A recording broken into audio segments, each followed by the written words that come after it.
आप सबके रूबरू करावे जा रहल बनी, जेकर नाम हो सीनियर भाई हमार होटेली मैन, बाकी जोड़ीदार बराबर उम्र के ही गणेश जी, तो उनके हमन के बक्सर जिला से दोनों आदमी बिलोंग करेला। तो आप सब यहाँ सबके एक बार 1 मिनट के प्रस्तुति सुनी।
सैया जी के डेरा सखी हो, अरे कैसे जई बिना रे, अरे डगरिया कैसे जई बिना रे। आई ब्याज ये वहीं रहो उटाली है। और ये सूर संग्राम आप लोग देखे थे, सूर संग्राम में स्पाइडरमैन बन के जाता था। और ये छोटा भाई गणेश, वैसे छोट ना हो हमारे से जेठ छोट भाई गणेश। और आज हम निकलेंगे संगम जे कि जिला के 5 साल और भाई बहुत ही नेक दिल इंसान विजेंद्र भैया के मतलब डायरेक्टर है। डायरेक्टर का पद क्या रहा, लेकिन इनको ना भाई सब कलाकारों के भाई स्टूडियो। और आज बहुत सौभाग्य के बाद ना कि उटाली गणेश जी और सब कलाकार अंजलि आर्या और बहुत ही बढ़िया रिकॉर्डिंग दूर तो कर लेगा, धुआं कर लेगा। ऐसे उगाई रहो पेचे पे तो माध्यम से आज कोनी नगरिया मोरा, अरे सैया जी के डेरा सखी हो, कि कैसे जई नयन जानी रे डगरिया। बहुत ही बढ़िया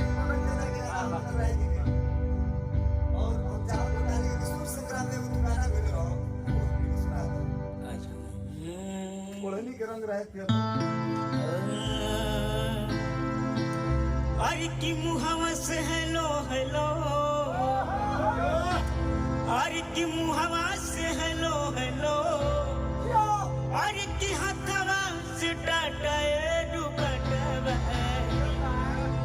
डुबटवाली, तो पे मन भइले लटाए डुबटवाली, तो पे मन भइले लटाए डुबटवाली। चढ़ल बा जवानी, अरे उमर को मसीन बा, तोहरो लाल गालो बड़ा रे हसीन बा, तोहरो लाल गालो बड़ा रे हसीन बा। कौना चौकी के गोरी खातू बाड़ुआ टाए डुबटवाली, तोहपे मन भइल लाटाए डुबटवाली, तोहपे मन भइल लाटाए डुबटवाली।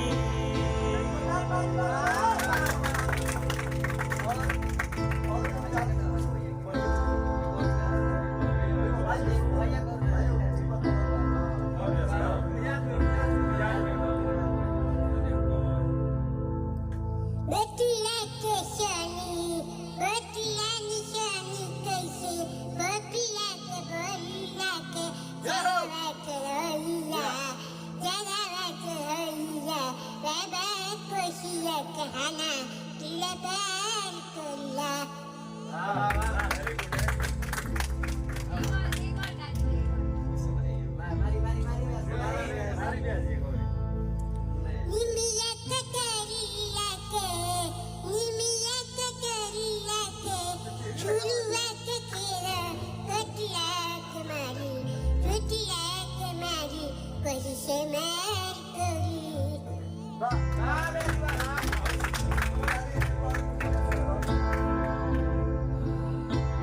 बता दी कि हमारी फेसबुक पेज बा, यूट्यूब चैनल बा।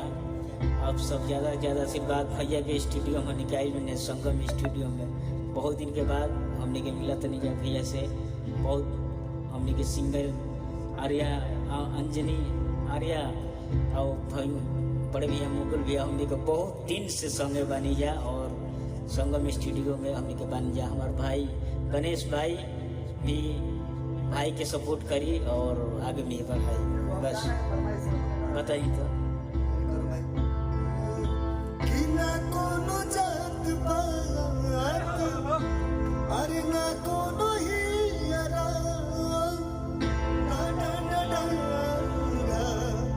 समरिया से होला न कोनो हाट ना अरे की बजरिया से होला उमरिया के रोग हो नजरिया से होला उमरिया के रोग हो नजरिया से होला। बस हमने के एगो सुर संग्राम चैनल आवत रहे तो ओकरा बाद हमने के ऊपर रहनी जा और हमने के साथ में बहुत प्रोग्राम करते रहनी जा। बहुत से सीख मिलत रहल और संगे संग हमने के बहुत लोग संग काम करनी जा। पुरानी बहुत दिन मेरे साथ रहा है और भाई हमारा प्रयास करें तो मैं अपने बहुत पीछे लगा जरा पुरानी के काम सुर संग्राम में तो अपना रगड़ निकल जाला हमने के। लेकिन रोजा सहिला के बाद हमारा साथे बहुत दिन प्रोग्राम करने उठा और नोट नोटेशन ध्यान देने जा हमने के ना भाई और बहुत बड़े गाना के उठा ले वो और एक और गाना के गिरुपवा सलोना ए धनी हो अरे की मन करे निहरत रही कि अखिया के राहे तस्वीर तो हर के दिल में उतारत रही। रूपवा सलोना ए धनी हो अरे की मन करे निहरत रही। ऐसे ही आप सब आशीर्वाद देते रहिए कि आगे बढ़त रहिए। हमने के 3-4 गो चैनल बो करा करो सब सब्सक्राइब करी शेयर करी मुकुल सिंह ऑफिशियल भूटाली मैन और संगम रिकॉर्ड्स और गणेश डांस और एक और बात बताया तनी आज भैया दोनों जना के जैसे लड़कन के गोद लेवल जाला ये तेरे भैया गोद ले लेने कलाकार प्रोजेक्ट संगम रिकॉर्ड्स पे वो सबके सुने के मिली और ई पेज के फॉलो करी जा अपन आशीर्वाद प्यार दी जा। जय हो जय हो जय हो। एगो फोटो खींच लो भाई।